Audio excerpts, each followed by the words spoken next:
Let's talk a little about BlackRock. They just announced the launch of a spot Bitcoin private trust.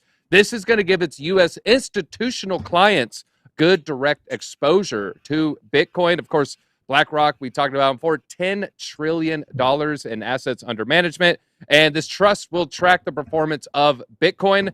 And 10 trillion asset managers also exploring permissioned blockchains, stable coins, crypto assets, and tokenization. Zach, I'm going to bring it to you first here. You know, the Bitcoin, it seems like they want to expand their scope besides the obvious, which would be Ethereum. What do you think some of the main things on their target is? Is this private companies like a Coinbase, or is this maybe other crypto coins out there? Well, you already know that I think they have some interest in XRP as well. I'm a big fan of XRP and what Ripple's doing, but I think that we need to embrace the institutions when it comes to cryptocurrency investing. I think that the generational wealth meme doesn't come from retail speculators moving the needle. Now, this is great that we can be building on these projects and, you know, acquiring Bitcoin and these other cryptocurrencies, but I think for us to really take the cryptocurrency space somewhere, we're going to need these institutional players, whether we like them or not. And it's not that we condone all of the activity of the BlackRock and the other elite institutions, but we do need their money to move the needle forward for the cryptocurrency space, in my opinion. Zach, what are the odds that the Robinhood name will even survive, say, the next bull run, say 2-3 years from now?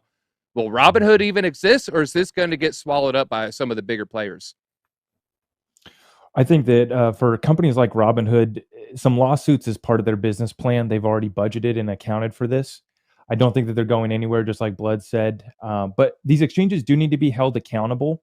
And I do think that it's unfortunate what has taken place. I think I just saw CoinDesk reporting that Bitfinex is being criminal investigation into Bitfinex just is taking place. That was just announced before getting on this live stream. And so I think it's really unfortunate. I just continue to tell my audience that these exchanges are not your friend. Conduct the business transaction and then get your crypto the heck off of these platforms, because they are not your friend. You are their client, and they're going to make sure that they get covered, that they get paid out before, and with all these lawsuits, the class action lawsuit against Robinhood, how much money is actually going to end up in the hands of the people that were, hurt by this situation? So I'm not holding my breath. I don't expect much out of the SEC or our government as far as holding them accountable, but I get my crypto and then I get it off their platforms. I think Crypto Blood kind of raised a good point. We don't know when this will happen. This upcoming merge is just kind of moving from proof of work. It's not upping the throughput, but eventually, let's assume it does scale out and Ethereum does solve its transactions per second problem, given Cardano lovers are going to be rejoicing and laughing at me right now, but assume this does happen. What will happen to these layer 2 solutions, to the Polygons, to the IMXs, to even the BSCs here? Are they going to fall by the wayside?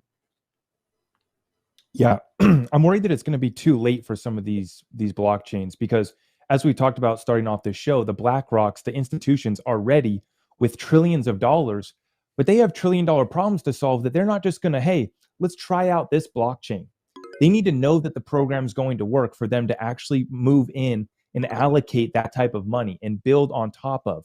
And so, I think that we're down to the final minute here for a lot of these blockchains. They need to get this thing updated and done. And with ETH 2.0, didn't Vitalik Buterin just say that they're still only going to be about 50% done once ETH 2.0 rolls out?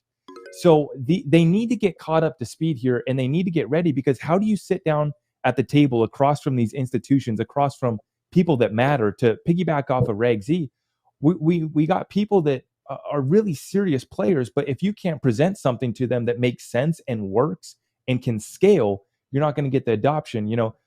Reg Z, she actually just won Ripple's NFT Creator Fund. And so what XRP has done is they started with scalability. They started with throughput, and now they are upgrading for NFTs. So whether it's XRP, whether it's some other blockchain, all of these competitors are coming in to take market cap from Ethereum.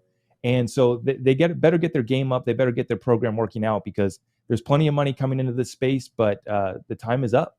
Hey, it's like Little John said, step your game up.